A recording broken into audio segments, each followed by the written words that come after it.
All right. Is everyone ready? Yep. Yep. All right. So hello and good morning to all. Thank you for joining today's webinar organized by Isaac Malaysia, Not Your Average Foodie, Youth Against Food Waste. I'm Shamira Mazmi, Director of Clean or Plate Project for Isaac and Kuching, who will be your moderator for today. Before we start, let me introduce you to our three beautiful and charming panels, Mr. Calvin, Chief Environmental Officer of Green Hero, Mr. Alex, Executive Officer of Group Sustainability CIMB, and Mrs. Aish, PR Executive Social Media Lead for the Lost Food Project. Hi, everyone. All right, so this session will be carried out with panels taking turns in sharing their experiences, thoughts, and also views. And towards the end of the session, we will have a Q&A session where participants and viewers can drop the question in the chat box. Along the way, feel free to drop any questions and we'll check them out towards the end of the session. So as a warm-up, let's ask a question for each panel. Mrs. Aish, which do you prefer, coffee or tea? Coffee. But I like tea, but coffee would be better. What kind of coffee? Latte? Nescafe Gold. Wow. All right. Nescafe Gold. Okay, for Mr. Alex, what is your favorite breakfast food? You had roti canai earlier. No, I had Coco Crunch earlier. Oh, you had Coco Crunch. Roti canai would be my favorite food if I get to have it, yeah. All right. Okay, that's cool. Okay, Mr. Calvin, what's your recent book you've read? Sorry, what was the question again? Your recent book you've read. Oh, okay. The recent book that I read, it's going to be shocking to everyone. I have it here. It's Adolf Hitler. Okay. Yeah, he wrote a book. So yeah, I'm actually reading about him. Yeah. Is it good? Is it a good book? So far it's good. I understand why he actually wants to conquer the world and why he started World War II. Yeah, and why he hated the Jews. It's a good book. Right. Yeah. Okay. Oh. Okay, so let's start. Mr. Calvin, maybe we can start off with you introducing a bit about yourself, your background, your current job in the Green Hero, and what is it all about and what drives you to build it? Okay, so yeah, my name is Calvin. I'm the founder for Green Hero. So how all this Green Hero started, it's because of one night at Victoria Street. I was walking down this lane. It was late midnight. I happened to saw a waiter brought out a black garbage bag and he put beside the bin. So as he put beside the bin, right, my partner and I walked past by the bin. Okay, instead of smelling something smelly from the rubbish bag, what we smelled was something that attracted us, something strawberryish, and I was curious to why it smells so nice. So I asked my partner, "Hey, why is this bag smell so nice?" He said that they could spray air refresher on the garbage bag just to avoid pests. I look at him, "Are you crazy? Why would they want to do that?" So as we both argued, I said, "Never mind. Let me go and check the bag." When I walked closer to the bag, I opened the bag. My jaw just dropped. I couldn't believe what I saw. What I saw was all the good pastries in the bag. And really, it just saddens me to see the croissant, all just ended up in that bag. And I asked myself, if this one cafe is doing it, how many other cafes around Malaysia is doing the same thing? Why are we wasting food when we know people out there is struggling to meet their needs? When we know people out there, it's dying of hunger, when we know people out there does not even have enough food to eat every day, and yet we can waste food. And because of that incident, that changed me forever. And that's how I got myself into Green Hero to start doing what we do, to be a food rescue, and also at the same time to sell edible food surplus at a discounted price to our customers. Yeah, so basically that's about a bit about me, and also represented Malaysia in Macau and Singapore with the Green Hero idea. And and Green Heroes currently right now mostly established is in Penang, KL and Selangor. Yeah. Mm-hmm. Well, that's a really great story behind those. Yeah. Okay, for Mr. Alex, you're an alumnus of Clean or Play project, right? As well as Mr. Calvin.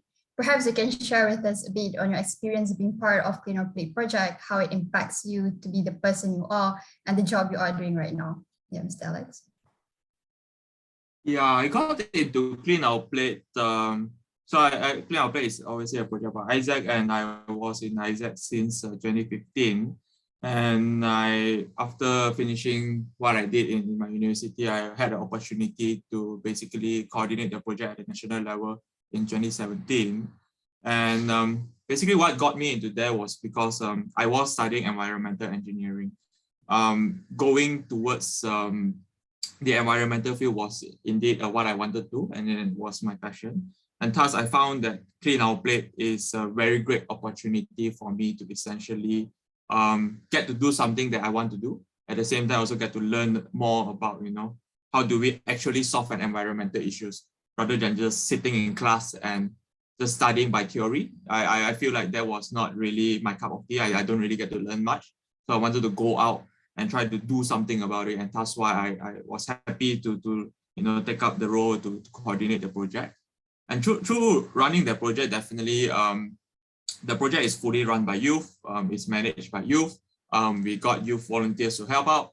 Basically, the whole execution of the project was really driven by youth. Of course, at the same time, we partner with NGOs and corporates and whatnot, who are essentially all, could be youth, could be adults and whatnot.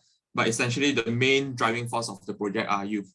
And thus, through that thing, I would say that we all in that project, it was a very, we're all youth, and not everyone comes from an environmental background. I come from an environmental background, so I have a good understanding of how things work. But for those that don't, they can still come in and they can still basically pick up those food waste, or why this food waste happens, what happens when you waste food and all this kind of thing. Those are very simple things. They can very easily pick it up. But what was more impressive was really the driving force of this youth to essentially trying to inspire the people around them to do the same, to try to reduce food waste.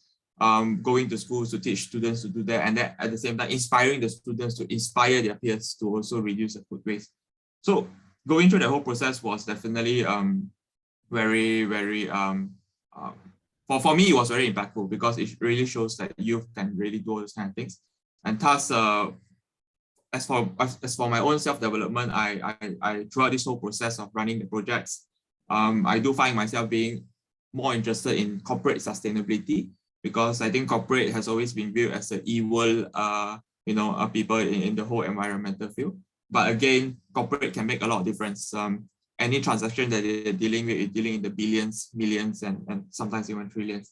So if we can make a change there, we are essentially talking about billions of money being, transferred to do good stuff. And for me, that is a very big impact. And thus, that led me to essentially work in CIMB under their sustainability department. All right, that's really great. Like something that carries out from as a volunteer experience and you actually applied it in your job, right? Okay, for Mrs. Aishwar, the Lost Food Project is a nonprofit organization rescuing lost food and giving it to those in need. As a PR executive and social media lead, how do you use social media to actually influence people, especially the young generations, on contributing to the organization as well as the society itself? That's a good question. Thank you. So I think that actually, you can ask anyone else in my team as well. Social media is a very powerful tool for virtual fundraising, as opposed to fundraising standing at a booth for hours on end outside, just waiting for people to pass you by and maybe donate, but it doesn't happen as easily. So social media has been incredibly powerful for us to grow, actually. So we really want to shout out anyone who knows us on social media, on our Twitter or our Facebook or Instagram, because it has been a very busy year for us. I mean, since 2020, We've been posting constant donation updates. We've been posting awareness and outreach campaigns. Last year, we did a rainbow challenge, which was about raising awareness about how not enough Malaysians. I actually think the statistic is like only a small percent, less than 10% of Malaysians eat their minimum required 400 grams of fruits and vegetables per day. And this is something we deal with a lot amongst our beneficiaries, in which like 65% of our distribution is fruits and vegetables to people who cannot afford it. That's true most of the time. The price of vegetables has increased lately, and who knows if it will again. And supply chain disruptions during MCO 1.0 and 2.0 have affected a lot of people's access to it. But yeah, so we do campaigns like this to prevent food waste. We don't just talk about food waste as well. We also talk about period poverty. So about how sanitary pads, even though we all agree that sanitary pads are not as good for the environment as menstrual cups, for example, but the waste and the amount of waste that goes to the landfill is not proportionate compared to the amount of people on the ground who need it.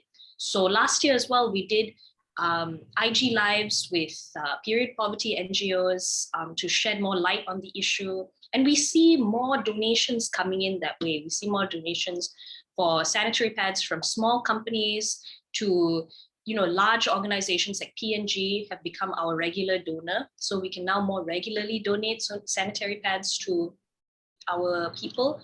I mean, that's just regular waste that we try to tackle as well. But with food waste, with food waste, we do quite a lot. We have a pretty high reach with each campaign.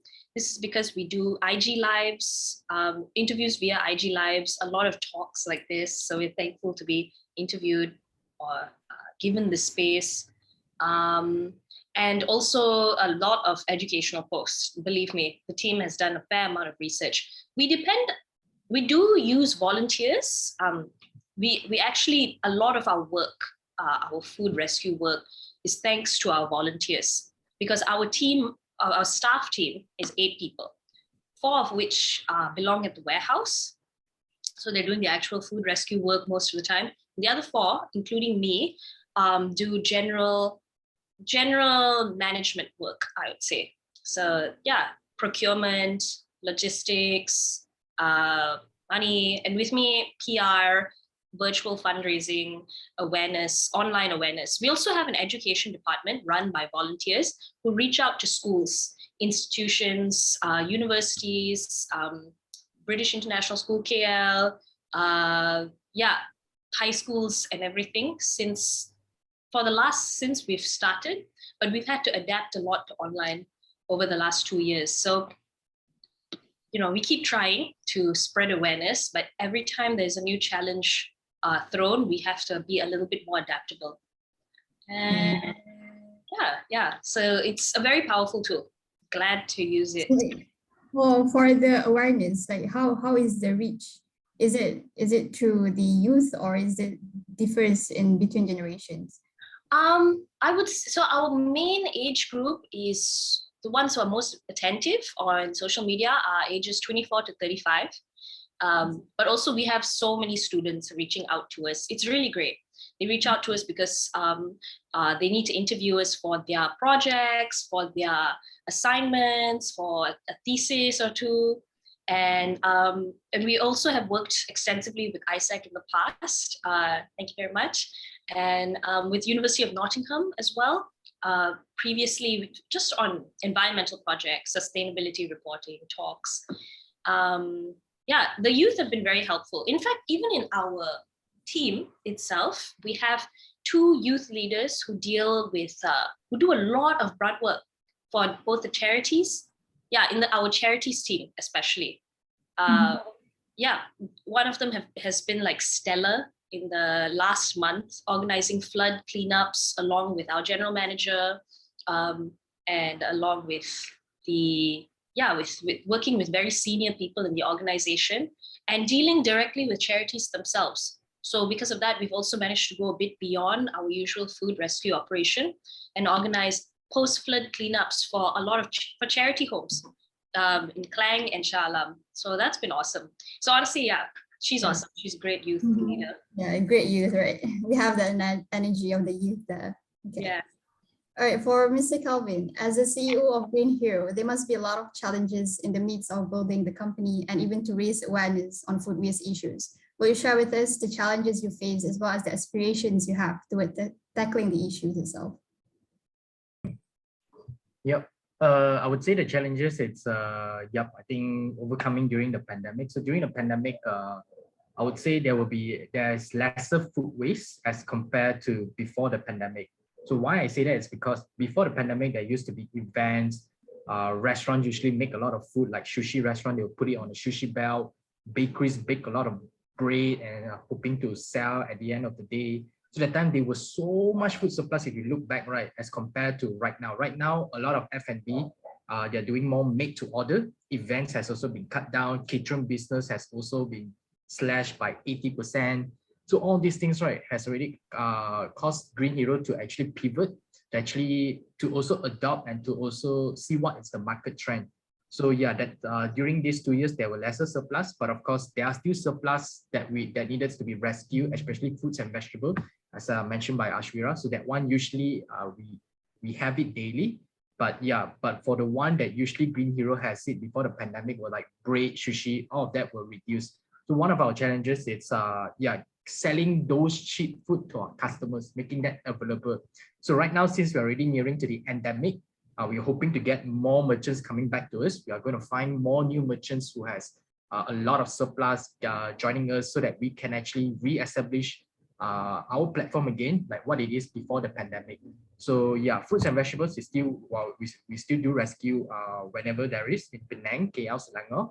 And yep, and looking forward, the aspirations that we have for Green Hero is definitely, we're not just going to focus on food waste, but once we have created a system where this system can grow on itself automatically, we will go and solve e-waste and other recyclable waste. One of it's the refill and reuse. So right now, a lot of people drink milk in a carton box. Most of the carton box cannot be recycled because they have 7 layers in it. So what we do is that we get farmers to actually put the milk in the glass bottle. We sell it to our customers, get them to drink. Once they drink it finish, then they give us back and we will give them a new one. So it's called the refill and reuse method. So the bottle at the end of the day will be washed and sterilized by the farm. And yeah, and this whole cycle repeats again. And and then also another one looking at it, another food waste initiative to reduce food waste is that we are hoping to also make ice cream in the future. But right now, what we are doing is that all the rescue banana that we have, that we rescue from wet market because of the ripe banana, too black, too soft, we turn them into premium banana smoothies. So we partner with Bakari Chocolate to use their cocoa powder to make smoothies, and we sell them to our customers mostly in Penang as for now. So in the future, we hope to do ice cream as well. Yeah.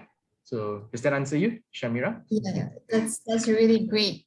I mean, like, yeah, idea and behind those kind of things. So like Miss Aish, you've said earlier, like the viewers is more on the youth generations, right? Like the target.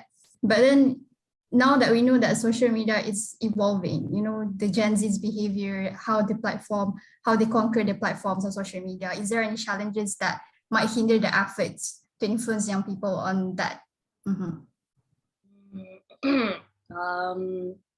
Challenges. I think, yeah, I mean, the fact that our attention spans on social media have become shorter. It's easy for us to scroll past things, especially it's very easy to scroll past tragedy. As you know, living in Malaysia for the past years, and you know, everything, people avoid doom scrolling, and also doom scrolling does happen. It's a real problem. But you know, it's just like constant bad news, that if we have bad news, it's very easy to be ignored as well. So I'm not blaming anyone, and I'm just saying it as it is, that this is, sometimes people just need, you know, they have their own sanity to take care of, so they can't like be paying attention to every bad thing that's going on out there. So the way we tackle that is we Tend to avoid the doom and gloom approach, even though of course it can't be avoided, but we do, it's more the writing. We take a more positive spin into our stories. So it's true, a lot of our, I mean, it is hard out there for a lot of people. Many of our beneficiaries depend on us for only one meal a day. And of course, after talking to them last year, many of them have been unemployed for over a year because they lost their jobs in the F&B industry and service industry since March 2020. And so things have become very, very dire for them. But that's not something we want to tell everyone about. Like, it's not something we want to put on Instagram, unless it's maybe like a call to action. But again, we also want to protect the dignity of our beneficiaries. So our take is more positive in the sense where we rescued 400 kilos of sweet potatoes from a farmer in Bidor who, you know, was going to throw it out. Like, that's one of my favorite stories of accomplishments of ours in the past. 400 kilos of sweet potatoes were going to go to the landfill because they were either too big or too small, or they looked too weird. Like, they're not cosmetically beautiful enough to be sold at the supermarket. So we managed to rescue them directly from that farmer and then redistribute it to our partner NGOs and charity homes. And now he's a recurring donor. So that's like news that we love to post. But otherwise, even our donation updates are all about how much we have given, who we're giving it to, and why is that important. For example, our egg donations are very valuable to us because we cannot always give, we on a special occasion, we can give meats, but that's because we don't have the storage space for it, or the fridge space.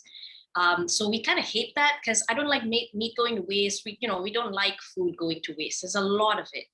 But then when we get regular egg donations, that's great because we're still giving our beneficiaries the source of protein and B12 and other vitamins that they need every day. So yeah, that's sort of how we try to overcome the challenge. So at least people don't feel so hopeless when bad things happen. Because I know as a youth, I can be very apathetic since, we're so young and everything's already so bad. That sometimes it's good to know that there is work being done out there. And there's a lot of good work being done out there by so many NGOs, people that we partner with that we could not do a lot of our work without. So yeah, that's how we try to keep it light. Yeah, I think that's a great sharing. Just imagine like just one farmer we have like 400 kilograms of I'm beautiful sort of, yeah. And then just imagine the other farmers. Yeah, hopefully they get, we can reach out to all of them too. Yeah, all right.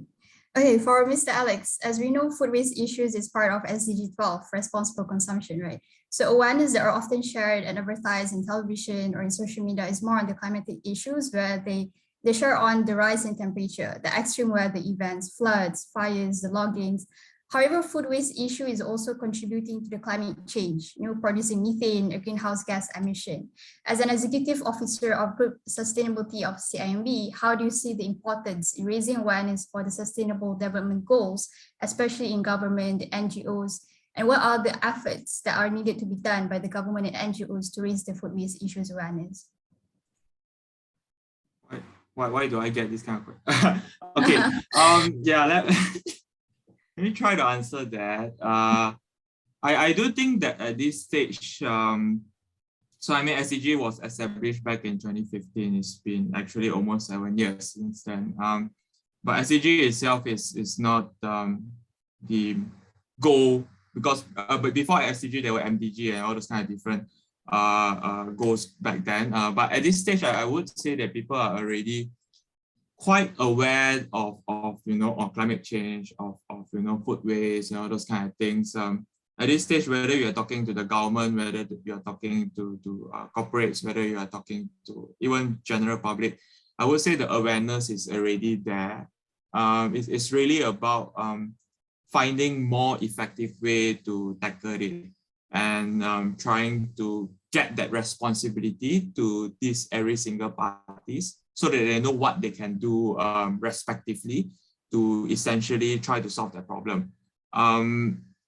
like for public, how do you tackle food waste? You can start from checking an expiry date, or like best before, you can still actually consume. It just doesn't taste that good, but it's still edible, things like that, and manage your purchase and all those kind of thing. For government, they have to essentially increase their enforcement and all those kind of thing. So I would say the awareness is really there. It's really about trying to generate more action to actually solve the problem. And for that to happen, I do think that every single party do have to play their role. There's no one party which can push a responsibility to others. I think that there are a lot of debate in terms of like, why are we only blaming the consumer when we talk about food waste, when the corporates are the one that is essentially like producing all these kind of different things. Even in the context of like the plastic surveys and all those kind of things, people are always saying, why are we only blaming the consumer when corporate is the one that is doing all this kind of thing? But I would say that it really takes an ecosystem, a change in the ecosystem to essentially move the whole thing.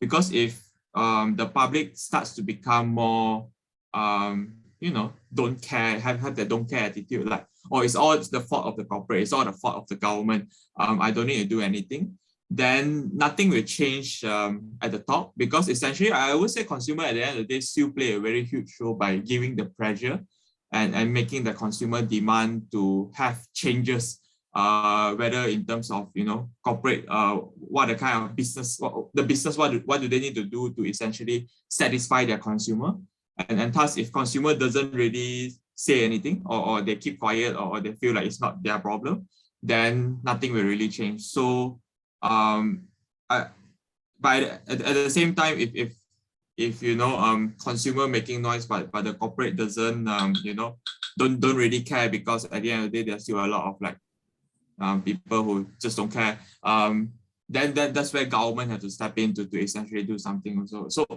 yeah, it's the whole ecosystem of thing where it's not just one thing moving, and it requires multiple things to move to essentially solve the problems. So I think at this stage, it's really about trying to solve that problem, and everyone has to play their role accordingly for us to essentially get the things done. And I don't think it needs to be a government to coordinate the whole effort. NGO can coordinate the effort, an individual can coordinate the effort. It really just takes someone stepping up to do something about it. And it doesn't matter whether you are from the government, from a private company, from NGO, or from any other bodies per se. That's really good, Shari. To add on as well, so to add on to Alex, Sure. so basically, I would say the awareness is not really there yet. But of course, when you ask people what food waste is, people will tell you they know.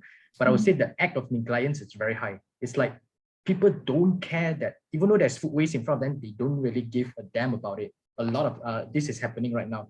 But of course, when you touch them, you touch their heart, and you can change their mindset, things will become differently. So I'd say the awareness is still needed a lot, because if not, right, Malaysia will not be throwing away 3,000 tons of edible food at least to the landfill. Because if we are aware of this issue and we know the solution, and we know the NGOs who are partner or who is able to help us, we can save Malaysia from throwing away 3,000 tons of edible food waste on a daily basis. And I would say, yes, I would say NGO, there's a lot of things that can be done with the NGO and the community.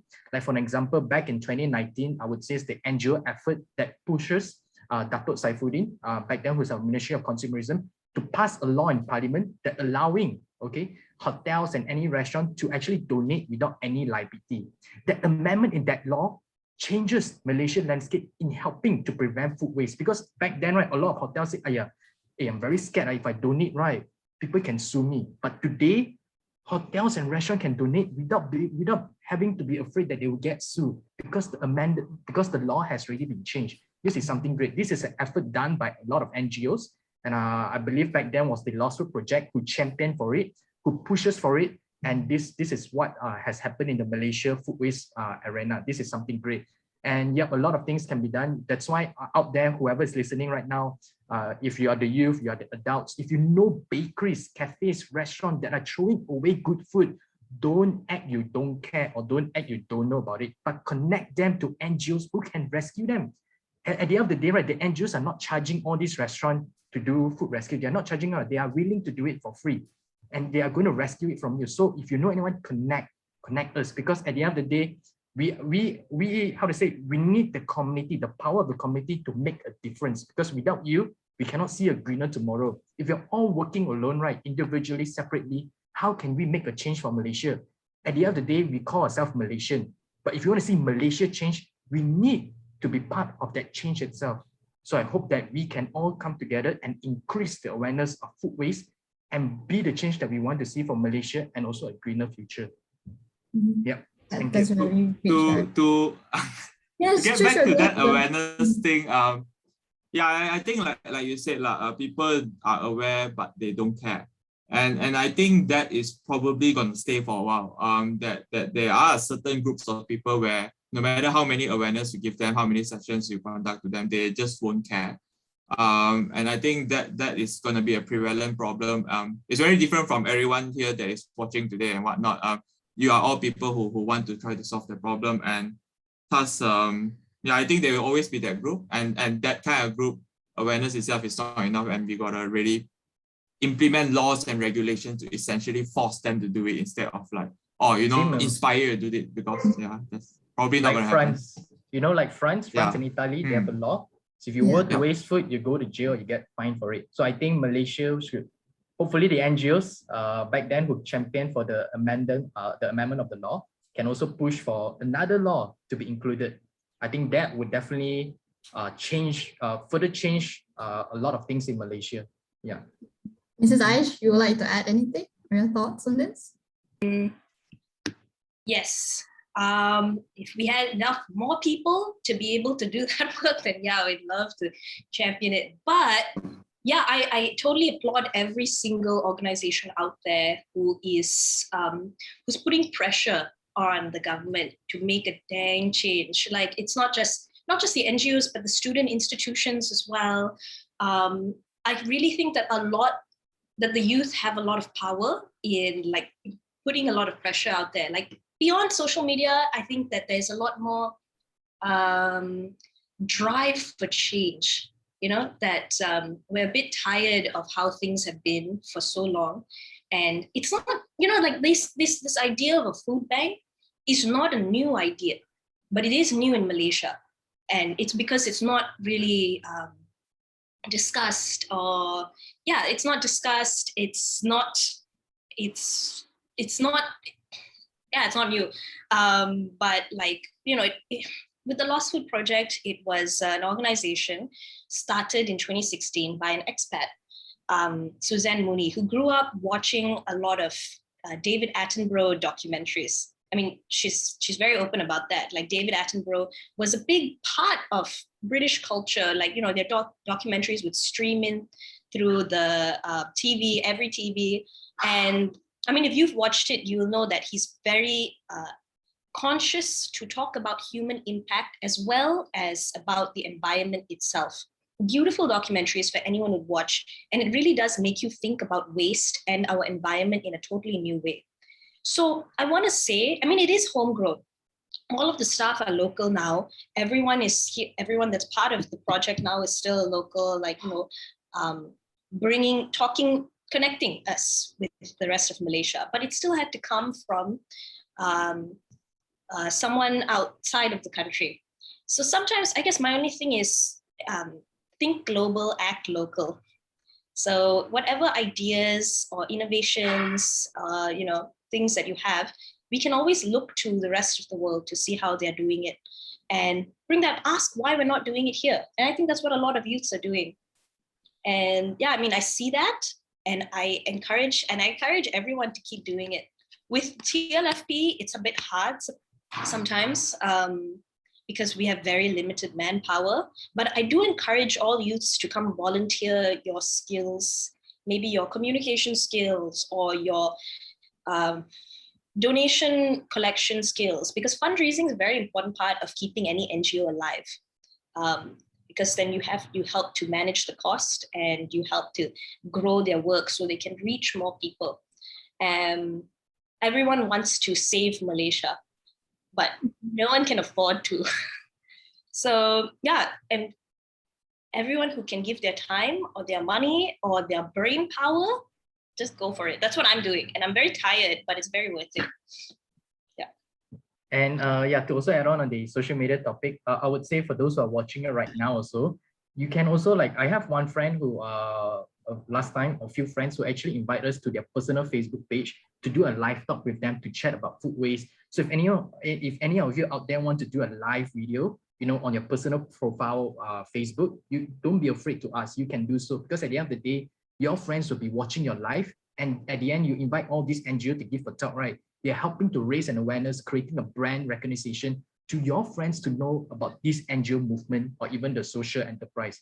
And besides that, if you see anything valuable from NGOs that are doing great effort in reducing food waste or any social cause, share them on your social media if you can. Whenever you see a good content, don't be afraid to share, because sharing is free.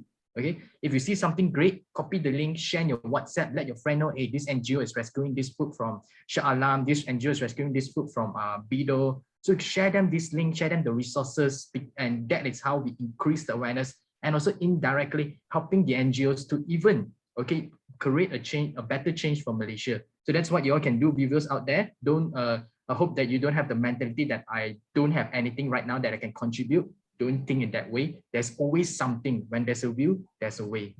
Yeah. Yeah, true. Agree so bad. Like small things matters, right? Small act matters.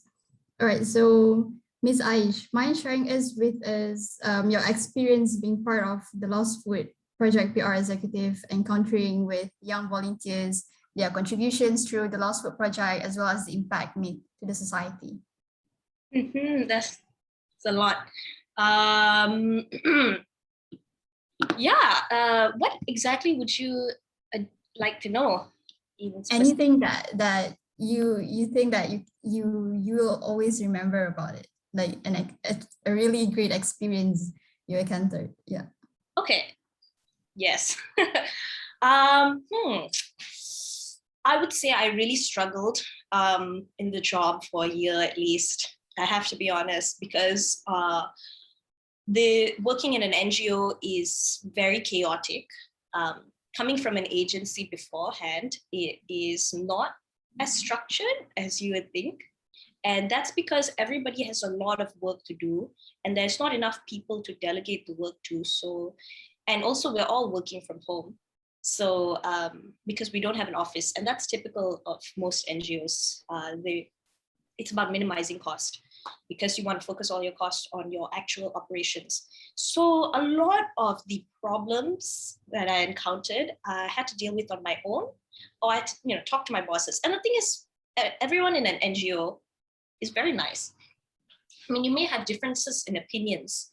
You may bring your own prejudices to the table, but everyone is, at least in my experience, the staff around me are super, super helpful, but they're very busy.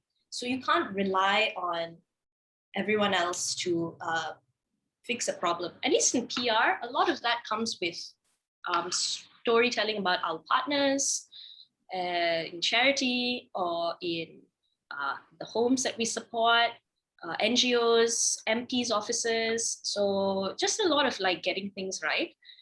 And of course, during MCO, it was very crazy because we had a white flag operation last year for about 3 to 4 months on top of our regular distribution.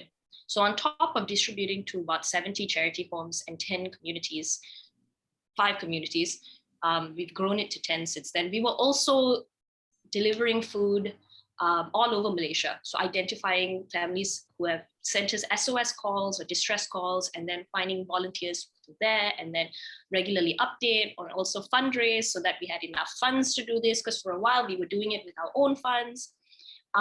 So yeah, it's very messy, I have to say. And I have to be honest, because I think I see a lot of youths coming out of uni, and this is exactly what I did.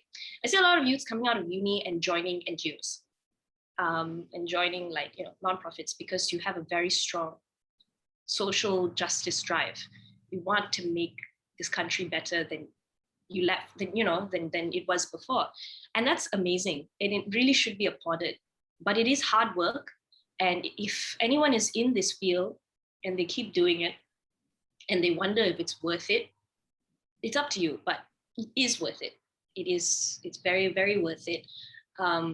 If you can just push a little harder, or if you're lucky enough to have a good team around you, then really utilize them, because they will teach you everything. I think the best thing about, you can't really learn your best in a classroom. You learn from your mistakes, and you learn from working and making those mistakes and talking to people and honestly trying to figure out your problem on your own. And that's not something they teach you at uni a lot. I mean, they do leave you alone to figure that out, but honestly, like, there's nothing like doing horribly at work to learn. And so with that, now I would say that honestly, over time, myself and the other youth volunteers around me have become very passionate about food waste, about zero waste, about sustainability. And it's because we sort of see the reason now. We can see that there is an impact. There is an impact. When you work with an organization, it's different from working on your own. You can't see your impact. So of course, your drive, falls. And so you don't really want to keep saving the environment anymore. But when you're with a good team, or when you feel like you're doing good work in that team, you will want to stay in it 1 month longer, and then you start pushing goals. Like, I have my goal with TLFP now is to ensure that we can rescue 100% of our food waste, our daily food waste, and redistribute that to 100% of food insecure groups in Malaysia who need it. Because in that way, we can have at least solved the problem. It's an ideal, but it doesn't have to be right now. It can be 5 years from now, as long as we lay the foundations in place for that to happen. And it can. I won't go into it, but if you ever want to learn, come and volunteer at the Lost Food Project. Volunteer as a driver. We have a lot of volunteer drivers who are youths, who have been forming over the past years and coming to help us. So they help collect big bulk items of food when we do have it and deliver that to charities. So it's like the unpacking, taking it down, distributing it, carrying.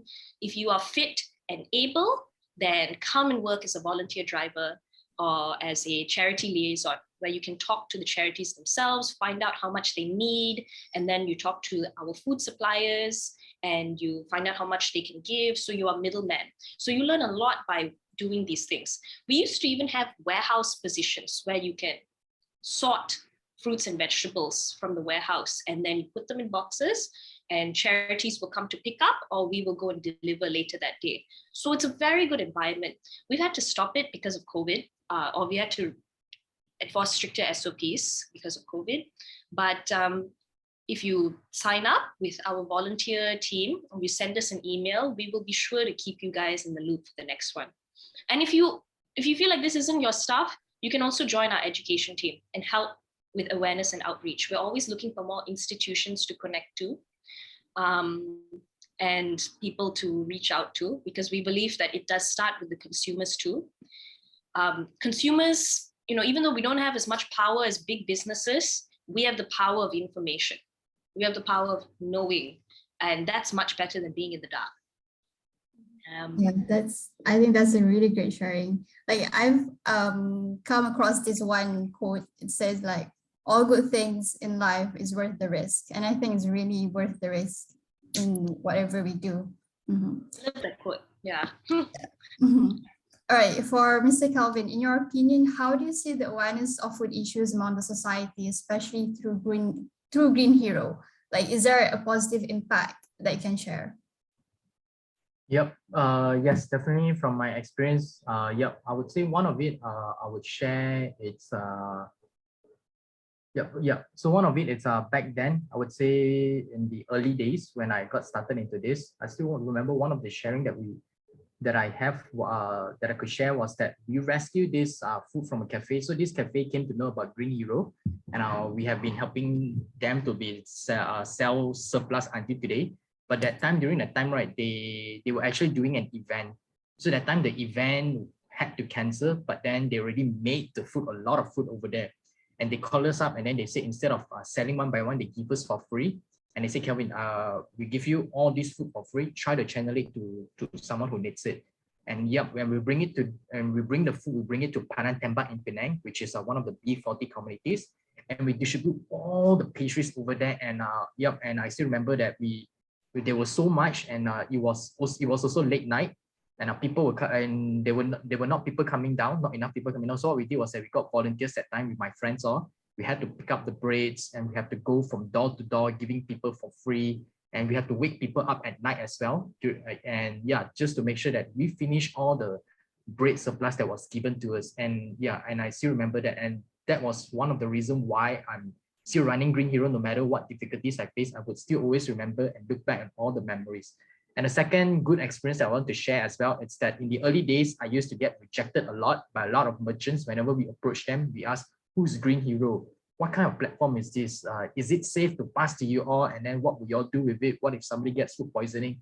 So there were a lot of all these questions, but of course, at the end of the day, we managed to counter them one by one. And after we recruit 3 merchants, and slowly at the end, the rest slowly joined us, because at the end, we got something to show them and testimonial. So I'm thankful for that 3 merchants. They are still with us today. And because of them, that helps us to grow and give us some case study to show future merchants to join us. And yeah, I would say, yeah. And then another last experience I want to share recently would be the food bank during that time. So at the time, I still remember we were doing one food bank with Kechara Soup Kitchen. I think 2020, is it? Yeah, 2020. Yes, 2020. What we did was that we know that during that time there were a lot of people hoarding in the early MCO, the first MCO. So when we were doing in September, we were doing like a food bank donation drive. A lot of people contacted, hey, Kelvin, hey, Green Hero, can you pick up from my house, or where's your drop-off point? We have a lot of groceries that we want to give out to you. We were so surprised that so many people gave us Maggie, Milo, so much of their groceries at home that they hoard so much, they give it to us. And we channel it to those who really needs it at Sungai Pinang, Bayam Baru, all these areas where we know that the B40s are located at. So yeah, I would say those are the 3 memories that I share that is incredible. And I will never forget the hoarding thing as well. So if you all still remember that back then, a lot of people were buying crazily, if you read the news. And yeah, and thankfully we did that campaign, and that helps to push a lot of people donating their surplus of groceries to us, and also to Kechara, that we give out to those who really needs it. So I would say it's kind of fun, because at the end of the day, I love doing what I do every day. I wake up, I'm committed to do Green Hero. The reason to that is because of that first night at Victoria Street, that one night at Victoria Street where I shared you the story earlier. So that night, because I know what it's like to be in poverty, I know what it's like to be in starvation, and that's why I want to really make the change and prevent all of this from happening. Yeah, because of that one night in Georgetown. Yeah. That's really good sharing. All right, for Mr. Alex, is there any kind of experience that impacted you, something that you can forget about it throughout your life, about this kind of issues? Mind sharing? My life. Like, yeah. Yeah, I like how, with Aish is like, throughout the lawsuit project with Kelvin is like in his Green Hero, and then me throughout my life. But yeah, throughout my life, so I like what Aish and Kelvin is doing. In the NGO base, it's a lot more like you get to do a lot more hands-on stuff. You really go on the ground, you go and do all these kind of things. In the corporate, it's very it's how I work is generally what you're seeing, what I'm doing today, me with the laptop. That is my work journey the whole time. So I'm basically just working with the laptop, either drafting proposal, doing presentation, and all those kind of different things, doing research, all those kind of things. It's in a way, it's a very mundane kind of thing. You just keep doing that thing. Of course, you also conduct awareness for CIMB staffs and all those kind of thing. But overall, it's a very mundane thing. You just do it in front of the laptop. You don't really get to go out and do stuff like what Kelvin and Aish is doing. And so, although the impact that we are talking about for our corporate, if we are talking about securing a few billion sustainability deals, I don't really see that because it's so far away. It is a big monetary value, but for a youth, I think a lot of youth, we like to really go on the ground, do something, and then make a difference, and then you see people face happy, you're also happy. That kind of feeling per se, but I don't really get to see that. So for me, a more life-changing thing is actually back in when I was doing clean our plate that time. I think that not exactly life-changing, but what I found really inspiring was how the project for clean our plate evolved when I was coordinating, I think, because back in 2017 and it started in 2016, it was very awareness-based. It was just about, we raise awareness, then after that we leave the school and hopefully the student will do something. It's a very touch and go method, and the time it was, we all came to agreement that that's a very bad thing to do. At the end of the day, we don't really know anything changed or not also. And thus we started trying to transform the project by, getting funding and all those kind of things to essentially also get the students to implement something before we essentially leave them per se. And thus, I think in 2018, 2017, I don't remember exactly, we managed to secure our sponsors to essentially even get the students to pitch their own ideas to us, and essentially we fund them to run their own project and all this kind of thing. And for me, that was a very big milestone when I was coordinating the project, because we finally get to see something more tangible. We finally get to see, we also started measuring more seriously the food waste in the school and whatnot. And being able to see a tangible impact there, and not just, we outreached 1,000 people. That is a very, that's a side stuff. But the more tangible impact to see is the reduction of food waste in the school. The students actually, came together, worked together to run the project and inspire the peers in their school to reduce that food waste. That was super, for me, it was very materializing in the 2 years that I was coordinating the project. So for me, that really demonstrated how anyone can make a difference as long as you are willing to take a step out to do something about it. Yeah. I have something to add on as well. So for Alex, for this year Earth Hour and also for World Environment Day, you can think the both of us. If there's any funding or any CSR, you can channel to the both of us. The Last Fruit Project and also Green Hero. I think that's something CIMB can do it with your project proposal. That's just a suggestion. Yeah. Yeah. All right. Do it. Thanks. I am in no position to speak of that, but I think generally a lot of corporates actually, they are separating, just a note for everyone, a lot of corporates are separating their sustainability department and their CSR department.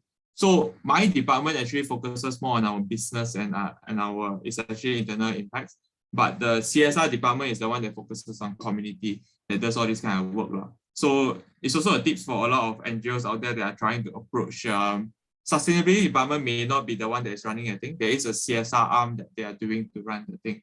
But definitely there is an opportunity to essentially support all these organizations in their work. Yeah. Thanks, Alex. All right, Mr. Alex, will you share with us your aspiration towards this issue in the future? Aspiration towards this issue. I think that as the consumer awareness is improving and they are trying to be, or at least a certain group of consumers are improving, hopefully the majority, then we will be able to see more people making demands for having better structure in the whole food waste.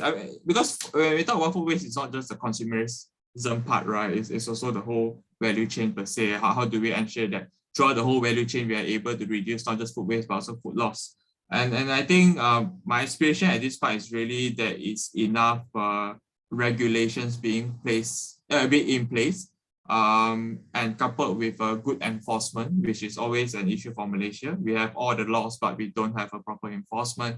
And I think with that in place and with consumer, actually what I personally don't think we will be able to eliminate food waste, but I think we should be able to, in at least 10 years, to at least reduce it by at least 50% or so, and also maybe find better ways to manage that food waste, because there will always be that small gap that we couldn't close. And I think it's just about finding ways to better manage it at the end of the day. So that is my aspiration.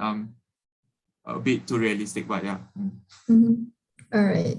So I think we already come to an end for this session already. It's already been 1 hour. which was a very insightful session and sharing from the panels. All right, I think before we end, I think each of the panels can share, like, say the last word and give an advice for the youth to, like, who wants to do a contribution to the SDG 12. You can start with Miss Aij. Dang, okay. I don't even have time to think, but I think, yeah, just do it. Just do it, guys. Well, okay, honestly, I think that we will be left with no choice at some point. To echo what Alex said, it's a bit realistic, but climate change is real. And by 2050, I don't know what the world will look like. Sorry, a bit doom and gloom. I saved the positivity for Instagram and Facebook.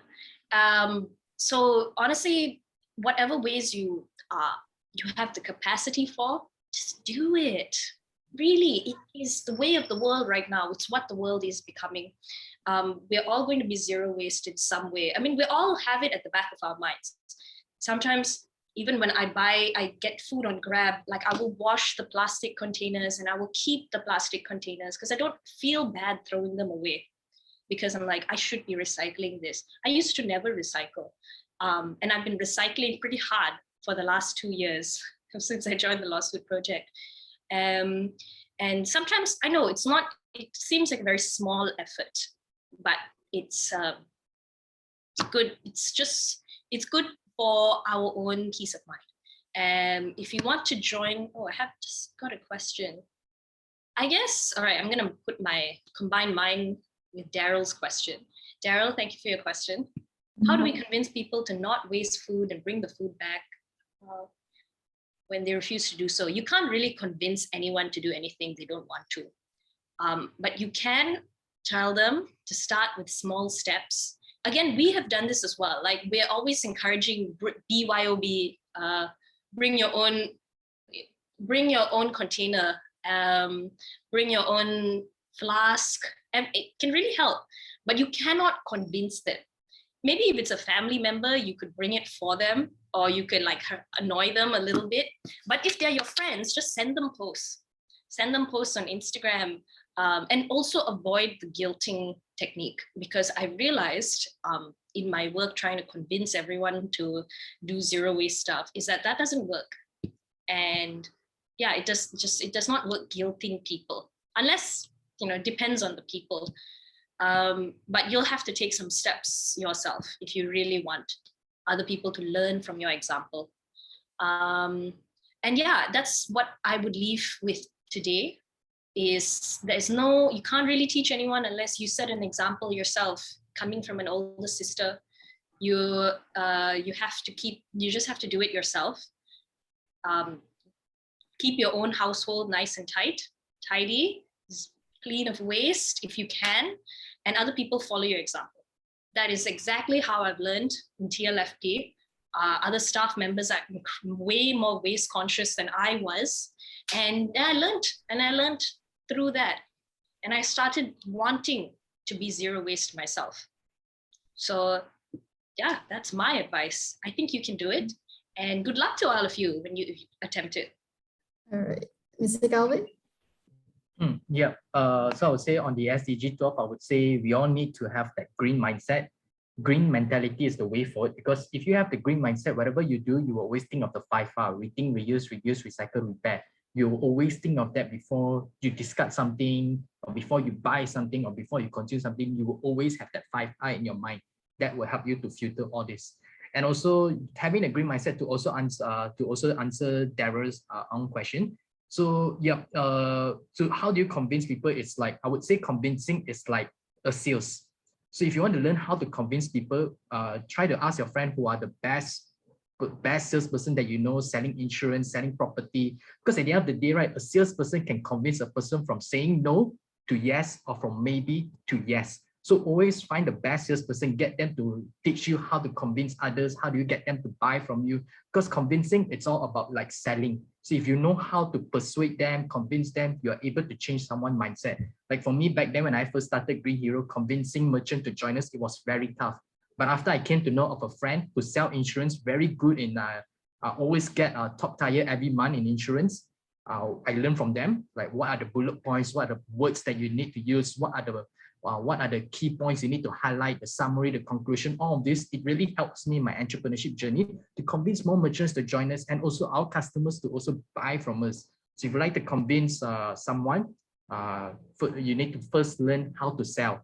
And also about restaurant taking back, I think most restaurants are allow you to already tap out the food when you can't finish. But if they don't, what you can do is that you can do it your own. So you can say, okay, fine, if you're not helping me to pack, can you give me a container, or you can ask from the store itself where you order the food to give you something to pack the food. So do it your own. If let's say they can't do it for yourself, do it your own. Like one example that I'll share to you, before I started Green Hero in 2017, there were this hotel, I will not name the hotel. So the hotel is in Penang. So this hotel, right, we saw that there were a lot of wedding dinners, there were a lot of food, and my table, there were so many people, right, eating. The food cannot be finished. So what we did was that I asked the waiter to actually give me a container. So the waiter said, oh, actually we can't allow you all to take back because the hotel is we might be afraid that you are going to sue us later if you get food poisoning or what. Then I said, fine, it's okay. But can you give me a container and I pack this on my own?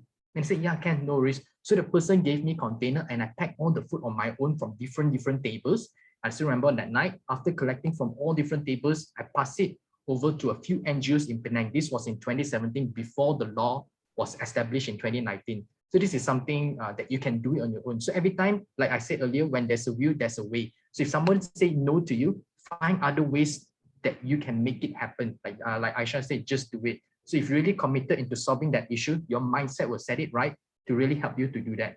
So this is something. So if wedding dinners out there, you see that hotels or other restaurants saying no to you, well, find other ways that you can actually get them to be part of your solution where you want to prevent food waste. Yeah.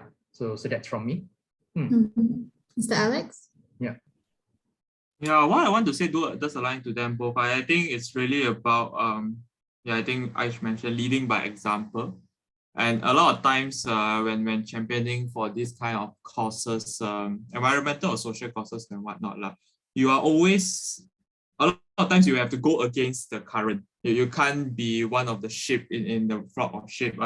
You always have to go against the current and not be afraid to look like you are the odd one out. You should be, daring enough to share. Okay, I know what we are all doing is wrong, so I'm not going to do that. I'm going to do the right thing. Do you want to follow me? That's up to you. I cannot force you. I'm going to tell you these points and whatnot. But if you don't want to do it, I can't really force you, but I'm going to do it. And I think in that sense, that brings the point of guilt tripping, because when I first started to get more interested in this and I was trying to basically convince my friend, I do a lot of guilt tripping. It works sometimes, but sometimes it just puts a person in a very difficult situation and they will hate going out with you. And they won't, essentially, they will just do it for the sake of doing it at the time, but they won't really understand the whole concept of doing, or they don't really feel inspired to do it. So I stopped doing that. Essentially, I just do what I know is right. When I go out with my friend, I just do what I know is right. And actually, at this point of time, I just recently met my friends, right? And I didn't even say anything. They accidentally got a drink with a straw, and then they look at me. And with a look of, okay, I know I did wrong. I should have asked for no straw. This kind of thing, it already came to a point where they know that if they are going out with me, they know that they should be more aware of the decision that they make every day. And I think that's a very good start, because then they also started talking to me, or they recently saw the news about this kind of environmental issues. They started talking to me about it and whatnot. And I feel like this kind of soft push, where you just try to lead by example and you don't try to fit into the society, you try to do the things that you know what's right. It's actually can also inspire your friends, although it takes time, it takes multiple years. But again, behavior changes is not something that can be done in a few days and whatnot. It takes years to actually instill a behavior per se. And I think as a youth, my advice is really, do not be afraid to be different. As long as you know what you're doing is right, just go and do it. Eventually you will definitely be able to inspire people around you to do the same. All right. Thank you, Mr. Alex. All right. Thank you, Mrs. Aish, Mr. Calvin. I think before we end, we would like to take a picture. All right. So maybe participants, if you'd like to be in the picture, you can switch on the camera.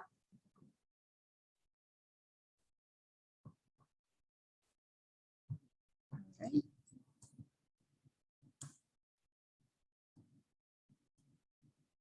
Z, can you take the picture for us? Okay, no problem. All right.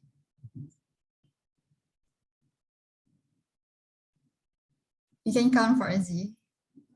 Zero take. Okay, get ready. Okay, 3, 2, 1. Okay. Okay, let's do one more. All right, 3, 2, 1. Okay, we're done. All right, you. so that's it for today. Thank you so much, Mr. Calvin, Mr. Alex, Mrs. I, for your time and for your great insights and experience and sharing. And also thank you for participants who actually spent your time to join us today. And yeah, that's it for today. Have a great weekend. Bye. Thanks, everyone. Thanks, everyone. Thanks, Thank you. Shamira, for Thank hosting us. you.